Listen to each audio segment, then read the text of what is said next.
கட்சிகளுக்கு நன்கொடை ரூபாய் 1368 கோடி வழங்கிய மாற்றம். யார் இந்த லீமா ரோஸ்? இது பற்றி விரிவான தகவல்களை தற்பொழுது பார்க்கலாம்.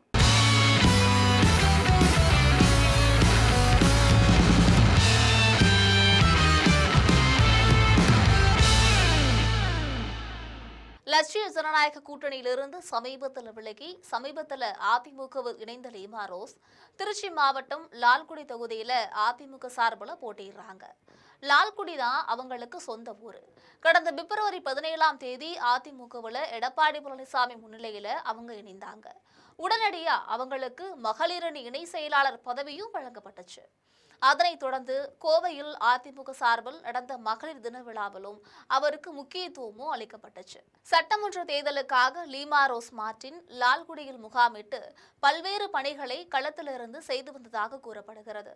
குறிப்பாக பார்த்தோம் என்றால் மக்களை கவரும் வகையில் இலவச பொருட்கள் வழங்கி வந்தாங்க. சட்டமன்ற தேர்தலை குறிவைத்து லால்குடியில் பல்வேறு மக்கள் நலத்திட்ட பணிகளையும் அவங்க செஞ்சாங்க.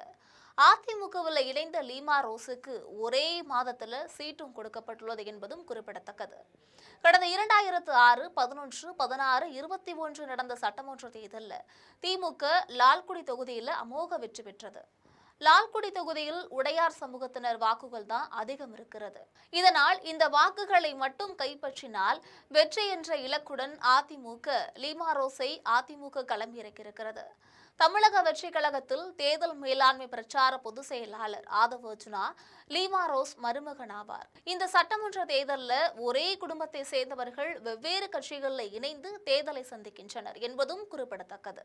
லீமா ரோஸின் மகன் ஜோஸ் சார்லஸ் மார்டின் புதுச்சேரியை தலைமையிடமாக கொண்டு இயங்கக்கூடிய லட்சிய ஜனநாயக கட்சி என்ற அரசியல் கட்சியின் தலைவராக இருக்காரு. இவருடைய கட்சி புதுச்சேரியில பல தொகுதிகளில் போட்டியிடுகிறது. இந்த சட்டமன்ற தேர்தலில் தமிழகத்தின் பணக்கார வேட்பாளராக லீமா ரோஸ் களமிறக்கப்படுறாங்க. இவருடைய குடும்பத்துக்கு 5863 கோடிக்கு மேல சொத்து இருக்கிறது. லீமா ரோஸிடம் மட்டும் 910 கோடிக்கும் அசையா சொத்துகளும் 130 கோடிக்கும் அசையும் சொத்துகளும் இருக்கு. 19.2 கிலோ தங்கமும் 1217 கேரட் வைரமும் இருக்கு. லீமா ரோஸின் கணவரும் தொழிலதிபருமான மார்டின் குடும்பத்தின் சொத்தில் பெரும் பங்கை தன்னுடைய கையில் வைத்திருக்கிறார். மார்டின் இடத்தில் ரூபாய் 3262 கோடி மதிப்புள்ள அசையும் சொத்துக்களையும் ரூபாய் 887 கோடி மதிப்புள்ள அசையா சொத்துக்களும் இருக்கு.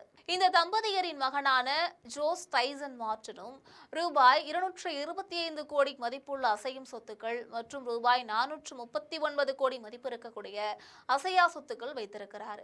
6ஆம் வகுப்பு வரை மட்டுமே லீமா ரோஸ் படிச்சிருக்கிறாங்க. ஆனால் மார்டின் அறக்கட்டளையின் இணையதளத்துல லீமா ரோஸ் வணிக நிர்வாகத்தில் இளங்கலை பட்டம் பெற்றுள்ளதாக கூறப்பட்டிருக்கு. கடந்த 2024 25ஆம் நிதியாண்டில் லீமா ரோஸின் வருமானம் 9.82 கோடி ரூபாயாக இருக்கு. மார்டினின் வருமானம் 11.39 கோடி ரூபாயாகவும் அவருடைய மகன் ஜோஸின் வருமானம் 18.56 கோடி ரூபாய் என்றும் கூறப்பட்டிருக்கு. மார்டின் ஹோமியோபதி கல்லூரியையும் கோவையில் லீமா ரோஸ் நடத்தி வருகிறார். மார்டின் அறக்கட்டளையையும் நிர்வகிக்கிறார். தமிழ், இந்தி, ஆங்கில மொழிகளையும் சரளமாக பேசுவாராம். லீமா ரோஸின் சமூக சேவையை பாராட்டி கடந்த 2021ஆம் ஆண்டு கலைஞர் விருது வழங்கப்பட்டது. இந்த விருதை தமிழ்நாடு நகர்ப்புற வளர்ச்சித்துறை அமைச்சர் KN நேரு வழங்கினார். லீமா ரோஸின் கணவர் மார்டின் அந்தமான் தீவில் பிறந்ததாக சொல்லப்படுகிறது.